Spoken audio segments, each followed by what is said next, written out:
Drugs ముఠాతో తనకు ఎలాంటి సంబంధం లేదని హీరో నవదీప్ తెలిపాడు. కెల్విన్ తన పేరు చెప్పాడని మీడియా చెబుతుండటంతో ఆశ్చర్యపోయానని నవదీప్ అన్నాడు.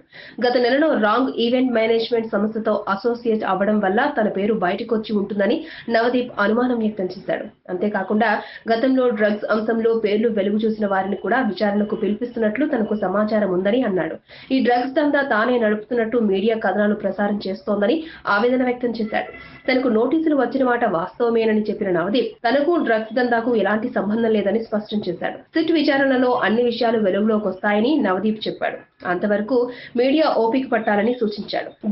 దేనితోనో లీక్ చేస్తూ తనపై చేస్తున్న దుష్ప్రచారం ఆపాలని నవదీప్ కోరాడు. తనను బద్నాం చేయొద్దని మీడియాకు నవదీప్ సూచించాడు. ఈ వీడియోపై మీ విలువైన కామెంట్స్ ని మాతో షేర్ చేసుకోండి. అండ్ ఇంకో విషయం, సబ్స్క్రైబ్ చేయడం మర్చిపోకండి.